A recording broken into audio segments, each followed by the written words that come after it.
इस कार्यक्रम के प्रायोजक हैं कृषि एवं किसान कल्याण मंत्रालय, भारत सरकार। हर जोखिम से निकल कर फसल आए, सुरक्षित हो जाए। फसल बीमा से हर किसान अब आत्मनिर्भर हो जाए। संकट के समय प्रधानमंत्री फसल बीमा योजना किसानों के लिए वरदान है। अब सूखा पड़े या बाढ़ आ जाए कोई डर नहीं, अब ओले पड़े या कीट पतंगे फसल खा जाए कोई फिक्र नहीं, क्योंकि हमने लिया है प्रधानमंत्री फसल बीमा। बुआई से फसल कटाई तक हर जोखिम का दावा, न्यूनतम प्रीमियम पर अधिकतम भुगतान का वादा। योजना से हर साल जुड़ रहे हैं 5 करोड़ से ज्यादा किसान। अब आपकी है बारी। नजदीकी कृषि कार्यालय, सहकारी समिति, बैंक शाखा, अधिकृत बीमा कंपनी या जन सेवा केंद्र में स्वेच्छा से करा सकते हैं पंजीकरण। फसल बीमा पोर्टल या फसल बीमा ऐप द्वारा भी कराया जा सकता है पंजीकरण। प्रधानमंत्री फसल बीमा योजना, आपकी फसलों का संपूर्ण सुरक्षा कवच। कृषि एवं किसान कल्याण मंत्रालय, भारत सरकार। कार्यक्रम किसान वाणी सुनिए सब बन भैया ने रिसाले भाई की राम राम। कार्यक्रम किसान वाणी और इसमें भाई हम जो है ना चर्चा लेके आवेंगे खेती बाड़ी ने लेकर भाई अपना पशुधन है और दूसरी तरह की जो बातें हम खेती बाड़ी के संबंधित कर दे रहे हैं उन पर भी बात कर रहे हैं। कई बार समय इस तरह जैसे सर्दी का मौसम चल रहा है भाई, इसमें जो है ना फसलों की देखभाल पर भी चर्चा करें।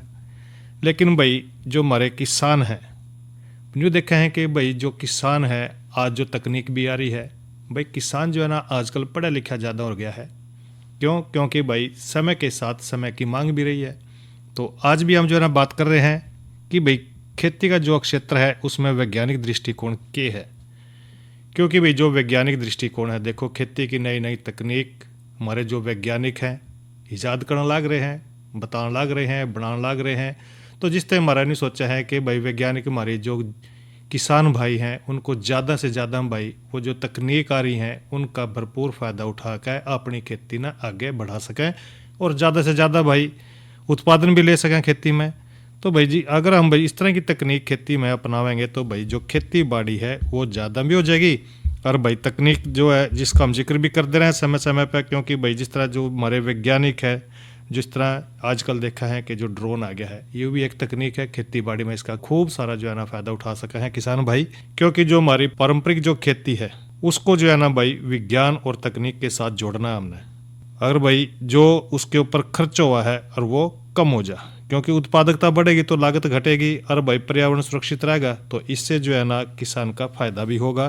क्योंकि भाई जो उन्नत बीज हैं या मशीनरी है, इस तरह का जिक्र कर रहे हैं, ड्रोन का जिक्र कर लिया, GIS आ गया है, एक नई तकनीक आ गई है। तो इन सारी तकनीकों का भाई को अपनी खेती में शामिल करना बड़ा ज़रूरी हो जाए, क्योंकि जो हमारा किसान है कम मेहनत से ज़्यादा उपज प्राप्त कर सके, इसका यही मतलब है। और भाई समय समय पर देखे हैं कि जिस तरह के GIS का जिक्र करें, ये एक जो है ना एक रिमोट सेंसिंग तकनीक है, इसका उपयोग करके हम मिट्टी की, पानी की और भाई उर्वरक का जो है ना सही मात्रा में उपयोग कर सके हैं। इसी तरह मशीनरी आ गई, आजकल देखा है कि खेती में भी नई नई आ गई भाई। पहले वाली तो खेती रही है नहीं, क्योंकि भाई ट्रैक्टर आ गए हैं, हार्वेस्टर आ गए हैं और आधुनिक जो उपकरण है वो खेती बाड़ी में आ गए, जिससे जो है ना भाई एक तो श्रम की बचत हो जाए, दूसरा समय की भी बचत हो जाए और इससे जो है ना खेती अच्छी भी हो जाए। तो इसी तरह भाई कई बार जो है ना जैव प्रौद्योगिकी का जिक्र कर लें तो भाई उसमें कीट प्रतिरोधी और सूखा प्रतिरोधी जो बीज हैं उनका भी विकास हमारे जो वैज्ञानिक हैं करने लग रहे हैं। तो इसी तरह जो है ना और मिट्टी और जल प्रबंधन से संबंधित जिस तरह के मृदा स्वास्थ्य कार्ड योजना चला कर रखा है, इसके बारे में जिक्र भी कर दे रहे हैं। तो भाई मिट्टी की जांच करके पोषक तत्वों की कमी जानना और उसके अनुसार खाद डालना, देखो हमारे जो वैज्ञानिक हैं इसमें भी आगे बढ़ रहे हैं। और इसी तरह भाई खेती में जो है ना सिंचाई का जिक्र करें तो उसमें जिस तरह ड्रिप सिंचाई का है, फुहारे गिल्ला सिंचाई है, कम जुताई, जिस तरह के तकनीकें अपनाना, इसका जो है ना मुख्य उद्देश्य भी रहा है। और इसके साथ साथ भाई जो रासायनिक उर्वरक है और कीटनाशकों का उपयोग कम करके उसकी जगह भाई जैविक खाद जिस तरह के कंपोस्ट है या वर्मी कंपोस्ट का प्रयोग करना, ये भी बताने लग रहे हैं वैज्ञानिक भाई। और फसल चक्र और जो इससे संबंधित जो कवर फसलें हैं उन्हें उगा के ताकि मिट्टी की उर्वरता बनी रहे। तो इस तरह जो हमारे वैज्ञानिक हैं इसकी ओर आगे बढ़ भी रहे हैं। और हमारे जो किसान भाई हैं वह जो है ना जिस तरह के कई बार देखा है जो कृषि विज्ञान केंद्र है उसमें जो है ना किसान भाई आवा है, बातचीत करा है खेती बाड़ी न लेकर, क्योंकि भाई उसमें जो वैज्ञानिक हैं खेती बाड़ी के उन्होंने समझावा भी हमारे जो किसान हैं और ताकि भाई वो ज़्यादा से ज़्यादा भाई खेती की जो लागत है उसको कम करके उत्पादकता बढ़ावें, ये बड़ा ज़रूरी हो गया है। जिसके लिए भाई मिट्टी की जांच, जैविक खाद का अधिक उपयोग जो है ना कर सके किसान भाई। और हमारे जो विशेषज्ञ हैं वो भी यही सुझाव देते रहे हैं, क्योंकि भाई आपने कौन सा फसल चक्कर में कौन सी फसल लेनी है, किन फसलों को आपने बढ़िया तरह ले सको, और भाई कौन से की ज़्यादा उपज होगी, कौन से बीज आपने लेने हैं या भाई प्रमाणिक बीज लेने हैं, या कौन सी सारी जानकारी हमारे जो वैज्ञानिक हैं इससे को जो है ना देते रहे। तो ये तो भाई हमने थोड़ा सा जिक्र करें कि भाई जो खेती के में जो वैज्ञानिक दृष्टिकोण है इसके बारे में। और भाई ईब जो है ना एक चर्चा और करेंगे लागे हाथ, वो करेंगे जिस तरह के भाई जाड़े का मौसम आ गया है और इसमें भाई जो छोटे छोटे जिस तरह के सदाबहार पौधे हैं भाई उनका पाले तक किस डाल बचाव करना है, क्योंकि भाई पाला जिस तरह हमारा पाला लगा है न्यू भाई जो छोटे छोटे पौधे हैं उन्होंने भी देखो पाला जरूर लगा है, तो उसका बचाव भी बड़ा जरूरी हो जाए। क्योंकि भाई जिस तरह हम भी अपने शरीर को जो है ना ढक के रखा है, भाई गर्म कपड़े पहना है, और जिस तरह कई बार जो है ना भाई ज़्यादा हो जाए तो देखे हैं कि आसपास गली में भी बैठ कर जो है ना लोग चूल्हे पर सेक दे रहे हैं, गिट्टियाँ लगा के रखा है, तो हमने जाड़े से बचना है। इसी तरह हमारे जो छोटे पौधे हैं उनको बचाना भी बड़ा ज़रूरी हो जाए, क्योंकि ठंड का सीजन आ रहा है। और इस करके भाई उसको बचाने के लिए आपने क्या करना है, जिस तरह यहाँ कोई भाई चादर ले लो, कोई पराली है, तो इस तरह जो है ना उसके जो है ना जूम से बना के छोटे छोटे जो पौधे हैं सदाबहार उनके ऊपर हम उसको रख सके हैं, और भाई उन्होंने ढक के रखेंगे तो भाई जो ठंडी हवा चल रहेगी तो उससे वो बचे रहेंगे। और भाई इसी तरह जो है ना अगर भाई मिट्टी सूखी है पौधे के आसपास तो भाई उसने गिल्ला करके रखें, क्योंकि और एक ध्यान रखें तो भाई पत्तियों को जमीना गिल्ला करें, क्योंकि भाई इससे जो है ना पौधे को जो है ना ठंड महसूस होगी। क्योंकि हमारा जो मौसम का पूर्वानुमान भी देख दे रहे हैं लोग भाई, क्योंकि कई बार मौसम जो है ना बताओ है शीत ऋतु चल रही है और तो मौसम गड़बड़ा जाए, तो भाई इस करके ठंड के मौसम में जो पौधे हैं छोटे छोटे उनको ढक कर रखना बड़ा ज़रूरी हो जाए। और इसी तरह कई बार देखा है कि भाई जो मिट्टी के ऊपरी जो परत है उसको पराली ते या सूखी घास के ऊपर जो है ना उसके ऊपर बिछा दें, जिससे मिट्टी जो है ना गर्म रहे उनकी पौधों के आसपास और नमी भी बनी रहे और पौधों को भाई ठंड कम लगेगी। और इसके अलावा भाई जिस तरह के खाद पानी का जिक्र करें तो भाई पाले से पहला शाम को पौधे की अच्छी तरह से पानी दें जड़ों में, ताकि क्योंकि भाई जो नमी वाली जो मिट्टी है सूखी मिट्टी से ज़्यादा गर्मी रोकती है, तो इस बात का भी ध्यान रखना है। या कई बार देखा है कि ठोस खाद की बजाय भाई तरल खाद जिस तरह के कंपोस्ट है इसका उपयोग कर रहे हैं। और खरपतवार जो है ना समय समय पर किसान भाई जो है ना जो पौधे लगा रखे हैं छोटे छोटे उनके हटा दे रहे हैं, उनकी निराई गुड़ाई कर दे रहे हैं समय समय पर। और भाई कई बार देखे हैं हमारे आप जो घर में भी देखे हैं गमले वगैरह रखे हैं, तो भाई छोटे गमले हैं उनमें पौधे ला रखे हैं, तो गमलों को भाई रात के समय अपने अंदर रख लें या किसी गैरेज में रख दें, ताकि भाई जो ठंड पड़ रही है उससे वो बच सकें। और बड़े पौधों के लिए भाई उनके चारों ओर कड़बी या भाई मूंज की टाटी लड़ा दें, तो इससे जो है ना वो बचे रहेंगे ठंड से। और भाई मौसम का जरूर ध्यान रखें। कई बार देखा है कि तापमान गिरने से पहला आपने कई बातों का ध्यान रखना भी जरूरी हो जाए, क्योंकि जिस तरह भी पौधे का बताया भाई पौधे ना जो अगर दिखा है कि तापमान गिर रहा है तो छोटे पौधे ना भाई गमले में ला रखे हैं, तो अपनी बागवानी लगा रखी है घर में ही, तो उसको अंदर रख दें या भाई उसको किसी पराली लेकर या और कोई चादर लेकर कोई पुराना कपड़ा लेकर भाई उसके चारों कानी लपेट दें, डंडे खड़े करके इस तरह लपेट सको हो, ताकि भाई पौधे छोटे हैं उनको पाले से बचाया जा सके। तो ये तो अपना जिक्र कर लिया भाई छोटे पौधों को भी किस तरह बचाना है पाले थे। और भाई लगे आज जो है ना जिक्र करेंगे ईब मौसम का, क्योंकि भाई मौसम देखो ठंड का है और ठंड बढ़ती जान लग रही है, आप भी देखने लग रहे हैं। और भाई तापमान में भी गिरावट आ रही है। आज का अधिकतम तापमान का जिक्र करें तो भाई वो रहा 21 डिग्री सेल्सियस और न्यूनतम तापमान रहा भाई 9 डिग्री सेल्सियस। और कल में भाई अधिकतम तापमान रहेगा 21 डिग्री सेल्सियस और न्यूनतम तापमान 8 डिग्री सेल्सियस।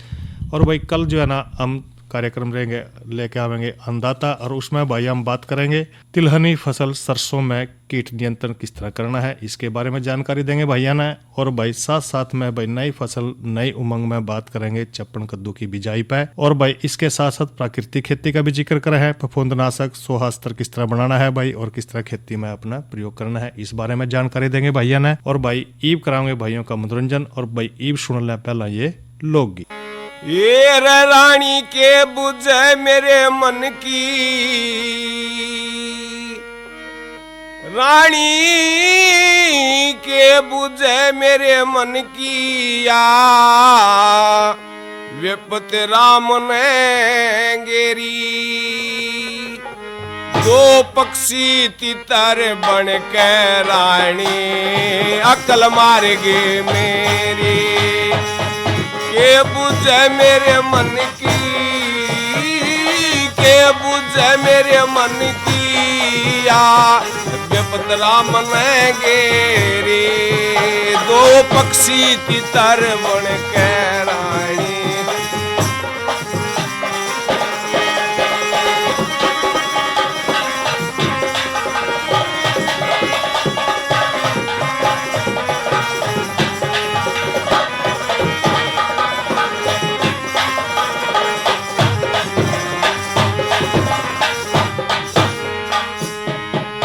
मत बनखंड में जाऊं था गुण ईश्वर के गाऊं था दो पक्षी तितर पकड़ करानी तेरे लिए लाऊं था दो पक्षी तितर पकड़ करानी तेरे लिए लाऊं था मत रस्ते में आऊं था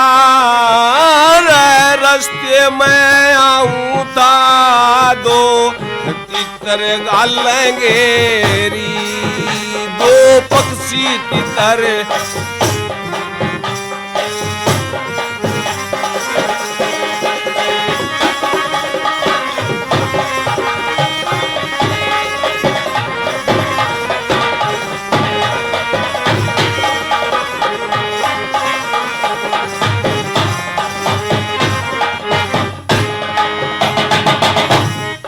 मन करके न चतुराई धोती बिकार बगाई मेरी धोती न ले तितर उड़ गे मेरी कोना पार बसाए मेरी धोती न ले तितर उड़ गे मेरी कोना पार बसाए उन न्यू आवाज लगाई न्यू आवाज लगाई नले तेरी कराएंगे डेरी दो पक्षी तितर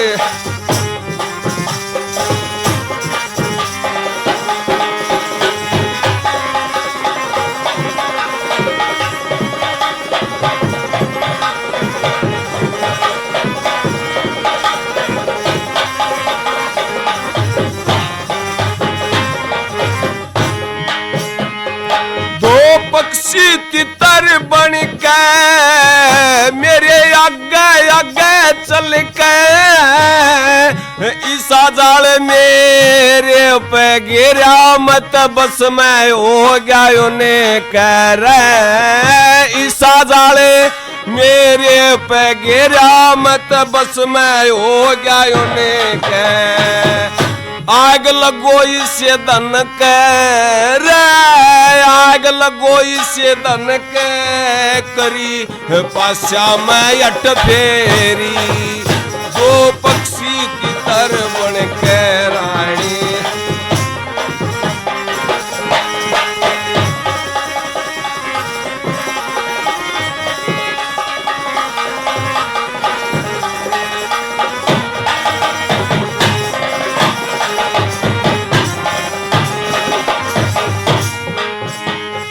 मन शर्म गणी आवे से मेरा दम लिकड़ा जावे से खड़ा पेड़ के नीचे रानी यू नल वस्त्र चावे से रे खड़ा पेड़ के नीचे रानी नल वस्त्र चावे से गुरुमान सिंह गाँव से हो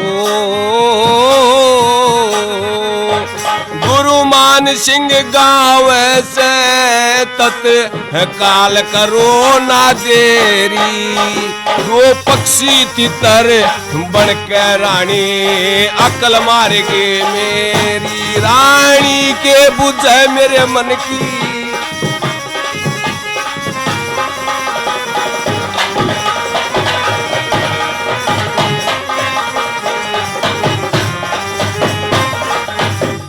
मन शर्म गणी आवे से मेरा दम लिकड़ा जावे से खड़ा पेड़ के नीचे रानी यू नल वस्त्र चावे से रे खड़ा पेड़ के नीचे रानी नल वस्त्र चावे से गुरु मान सिंह गाँव। यह तो भाई ना सुने लोकगीत गाय कलाकार थे दिलबाग। और भाई आज की नसीहत में बात करेंगे कि भाई जो वर्मी कंपोस्ट खाद है वो किस तरह बनानी चाहिए। भाई वर्मी कंपोस्ट खाद तो ये है कि भाई कई बार देखा है कि जो हमारे किसान भाई हैं खेती के में अंधाधुंध जिस तरह के जो रासायनिक खाद है उसकी ओर दौड़ रहे हैं और भाई ज़्यादा से ज़्यादा नहीं सोचा है कि भाई दूसरे हमारे पड़ोसी की फसल बहुत बढ़िया होने लग रही है, उसने फलाना इतना यूरिया कट्टे गिर दिए, मैं तो पीछे रह गया। पर भाई जिस तरह आप देख रहे हैं कि इसका प्रयोग ज़्यादातर किसान भाई कर भी रहे हैं जो रासायनिक खाद है, पर भाई इससे जो है ना ज़मीन की जो उर्वरा शक्ति है वह दिन प्रतिदिन घटती जाने लग रही है। क्योंकि भाई ताकत कम होगी ज़मीन में तो भाई देखो फसल का ऊपर भी जो है ना इसका प्रभाव जरूर पड़ेगा, कम उत्पादन होना शुरू हो जाएगा। तो भाई इस करके जो है ना अपना प्राकृतिक खेती का भी जिक्र कर दे रहे हैं। कई बार हम किसान भाइयों थे भाई ये खाद बनाओ, तो कई बार न्यू देखा है कि जिस तरह जो पहला के करे थे जो गोबर की खाद थी उसने गिरे करे थे, पर भाई गोबर की खाद बनने में लगभग 5-6 महीने का समय लग जा है। पर तो इस करके भाई एक विधि आ रही है भाई वर्मी कंपोस्ट खाद किस तरह बनानी है। क्योंकि भाई जो वर्मी कंपोस्ट खाद है देखा है इसके लिए थोड़ा सा जो है ना ये ध्यान रखना है कि जिस तरह जो खाद बनाने के लिए आपने शुरू करनी है वो चाहिए इसमें केंचुए, और केंचुए के द्वारा जो खाद बनेगी भाई वो वर्मी कंपोस्टिंग या वह केंचुआ खाद भी कहते हैं। तो इस करके भाई जो वर्मी कंपोस्ट खाद है आपने किस तरह बनानी है। भाई वर्मी कंपोस्ट खाद बनाने के लिए केंचुए की जरूरत पड़ेगी, और केंचुए की जो भूमिका है भाई सबसे ज़्यादा इन्हीं की है क्योंकि इन्हें नई खाद बनानी है। तो भाई जिस तरह एक तो देखा है कि जो केंचुए हैं वो भी 3 तरह के मिला है। जिस तरह के एक तो ऊपरी सतह के ऊपर है जिन्हें आप एपीजेइक बोलते हैं, एक सतह के नीचे एनिसिक हैं, और गहरी सतह जो नीचे की तरफ जाए हैं भाई इंडोजेइक है। ऊपरी सतह के जो केंचुए हैं जो भाई मिट्टी में जो है ना कम और जैविक कचरा जिस तरह देखा है कि भाई जो मृदा कम लगभग 10% और जैविक कचरा लगभग 90% अधिक खावाएं और वही प्रयोग में लाए जाएंगे। क्योंकि भाई इस श्रेणी में कुछ ऐसे प्रजातियां भी है जैसे कि एसिनिया है फिटिका और भाई यूड्रिलस यूजेनी है। तो वर्मी कंपोस्ट बनाने के लिए भी अधिकतर एसिनिया जो फिटिडा है प्रजाति युवा प्रयोग में लाई जा है दूसरे केंचुए की बजाय, और इनको भाई पालना भी बड़ा आसानी से पाला जा है ये। क्योंकि भाई केंचुए इसमें जो है ना केंचुए की बजाय इन्हें आसानी से पाल तो सकें, पर एक बात ध्यान रखें कि भाई ये कितने जो है ना वजन के हुए हैं। इनका वजन लगभग देखा है कि भाई 0.5 से लेकर के 1 ग्राम, लंबाई लगभग 3 से 4 इंच की हुआ है, और इन आपा रेड वर्म के नाम से भी जाना जाए। और ये केंचुए भाई कम समय में ही अपनी जो है ना प्रजनन क्रिया है वो जो है ना जल्दी करते हैं और इनकी संख्या ज़्यादातर बढ़ती चली जाए है। वर्मी कंपोस्ट बनाने की बढ़िया विधि के है, एक बात का ध्यान रखें किसान भाई। जिस तरह के वर्मी कंपोस्ट बनाने के लिए सबसे पहले अपना ऐसे स्थान का चुनाव करना है जड़ा भाई पक्का शेड है या छप्पर है या किसी पेड़ पौधे की छाम हो, जिससे भाई जो सूरज की सीधी किरणें हैं उससे बच सकें, गर्मी से बच सकें और भाई बरसात से भी बचा जावे। इसके बाद भाई एक सरी पक्की या कच्ची ज़मीन पर लगभग भाई 10 फुट लंबा और 3 फुट चौड़ा स्थान बेड बनाने के लिए अपने चुनाव करना है। लंबाई 10 फुट से ज़्यादा भी कर सके हैं, लेकिन भाई चौड़ाई 3 फुट से ज़्यादा नहीं होनी चाहिए। बेड में सबसे नीचे भाई 1 से 2 इंच बालू या रेतली मिट्टी बिछानी है। फिर इसके ऊपर भाई 3-4 इंच सरसों या गेहूं की जो तूड़ी है उसको बिछा के और भाई उसमें पानी छिड़क कर नम कर देनी है, यानी कि गिल्ली करनी है। और भाई एक बात का और ध्यान रखें, जो भाई बेड है वो जो है ना साफ सुथरा भी होना चाहिए। कई बार न्यू देखा है कि इसमें अड़क बाढ़ न गिरे, इस बात का भी ध्यान रखना है। और भाई बेड में सबसे नीचे 1 से 2 इंच बालू जो रेतली मिट्टी बिछाई है, और यह भाई इसके ऊपर 3-4 इंच सरसों या गेहूं की जो तूड़ी बिछाई है, इन सारी ना गिल्ला कर रखें। पर भाई इस परत के ऊपर भाई 8-10 इंच की कार्बनिक पदार्थ जिस तरह के खेती के जो अवशेष हैं, गोबर, पत्ते, बची हुई साग सब्जियां, आदि भाई इस परत के ऊपर लगाते रहें। और इसके बाद भाई जो बेड के ऊपर 1000 केंचुए अपने प्रति वर्ग मीटर के हिसाब से छोड़ने हैं। बेड के ऊपर ताज़ा गोबर का भाई प्रयोग कभी न करें, क्योंकि भाई इसमें थोड़ा सा जो है ना तापमान ज़्यादा रहने की संभावना बनी रहे, ताकि केंचुए ना मरें। बेड का तापमान लगभग भाई 28 से लेकर 35 तक होना चाहिए। केंचुए डालने के बाद बेड को बोरी ते या कीड़े के पत्ते ते ढक दें। बेड में 40 से लेकर भाई 60% नमी बनाकर रखनी है। प्रतिदिन पानी का छिड़काव करना है। पानी का छिड़काव भाई गर्मी में 2 से 3 बार, सर्दी में भाई 1 बार करना जरूर चाहिए। बोरी या पत्तों का भाई प्रयोग हम इसलिए कर रहे हैं क्योंकि केंचुए अंधेरे में काम कर दे रहे हैं। सड़ रहे जो कार्बनिक पदार्थ हैं उनको केंचुए ऊपर से खाते हुए नीचे की तरफ जाएं, और भाई जो गोबर है उसको जो है ना खाद में फिर वो बदलना शुरू कर दे हैं। 2-3 महीने में वर्मी कंपोस्ट बनकर तैयार हो जाएगी। इस तरह भाई 1000 केंचुए प्रतिदिन जो है ना 1 किलोग्राम जो वर्मी कंपोस्ट है जिसका हम जिक्र कर रहे हैं वो तैयार कर दे हैं। और इस खाद की भाई विशेषता बहुत बड़ी है, क्योंकि भाई वर्मी कंपोस्ट बनावा है जब केंचुए बेकार पड़ा गोबर है, कृषि के जो अवशेष हैं, पत्ते हैं, उनको खाकर जैविक विधि द्वारा भाई कई तरह वर्मी कंपोस्ट बनावा है, और जो भाई पर्यावरण सुरक्षित रखने में बहुत सहायक हुआ है। दूसरी बात, और जो मिट्टी की जो उपजाऊ शक्ति है भाई इसको भी बढ़ावा है। जो रासायनिक खाद पर निर्भर कम होने के साथ साथ जो है ना काश्त लागत में कमी आवेगी। किसान भाई इस बात का जरूर ध्यान रखें। और भूमि में जो वाष्पीकरण कम होगा और सिंचाई जल की बचत भी होगी, ये भी भाई इनका फायदा है। वर्मी कंपोस्ट खाद में भाई हम नमी बनाकर काफ़ी समय तक प्रयोग में ला सके हैं, और इसके प्रयोग तक खेतों में जो खरपतवार है वो भी कम पैदा होंगे। इसका ये भी फायदा है। मिट्टी, खाद्य पदार्थ और जमीन में पानी के माध्यम से होने वाला जो प्रदूषण है उसमें कमी आवेगी। और भाई वर्मी कंपोस्ट से भूमि में जो उपयोगी जीवाणु हैं उनकी संख्या में भी बढ़ोतरी होगी। और वर्मी कंपोस्ट खाद भाई प्राकृतिक और सस्ती भी है, तो इस करके भाई वर्मी कंपोस्ट से रासायनिक खाद के उत्पादन और जो आयात पर जो खर्च होने वाले हमारे पैसे हैं उससे बचा जा सका है। तो भाई इन बातों का ध्यान आपने रखना है, क्योंकि इसके फ़ायदे बहुत है वर्मी कंपोस्ट बनाने के। और भाई अपने खेती में अगर हम इसका प्रयोग करेंगे तो भाई उपज भी ज़्यादा होगी। दूसरा भाई जो रासायनिक खाद है उनसे छुटकारा मिल जाएगा, मिट्टी की उपजाऊ शक्ति बढ़ती रहेगी। तो ये तो हमने बात करी भाई आज की नसीहत में वर्मी कंपोस्ट खाद किस तरह बनानी है। और भाई एक और हम जानकारी दे रहे हैं भाइयों ने, रागी का पौष्टिक आहार में क्या महत्व है। रागी भाई देखो है तो मोटा अनाज और शरीर के लिए बहुत ज़रूरी है भाई, क्योंकि रागी जिसना मंडुआ भी कहते हैं, इस नाम से भी जाना है इसने, और एक अनाज की फसल है जो खास करके भाई अफ्रीका जैसे देशों में हज़ारों सालों तक उगाई जा रही है। तो भाई इसका प्रयोग हम जो है ना कई डाल के व्यंजन बनाने में कर सके हैं, क्योंकि रागी में जो है ना एक अविश्वसनीय रूप से का जिक्र करें तो भाई इसमें पौष्टिक भोजन है यो, जिसमें विटामिन है, खनिज है और भाई एंटीऑक्सीडेंट से भरपूर है यह रागी। और भाई इससे जो है ना हम कई तरह के जो है ना व्यंजन बना सके हैं, जिनका प्रयोग हम अपने खाने के लिए भी कर सके हैं। जिस तरह के डोसा का जिक्र कर लें, इडली है, दलिया है, खिचड़ी है, और भाई रागी बोल शामिल है। इस तरह के रागी का उपयोग भाई अम्बलिक नामक एक किण्वित पेय बनाने के लिए भी कर सके हैं, जो अपने ठंडे गुणों के लिए जाना जाए है, और अक्सर गर्मी के महीने में भाई इसका सेवन किया जाए है।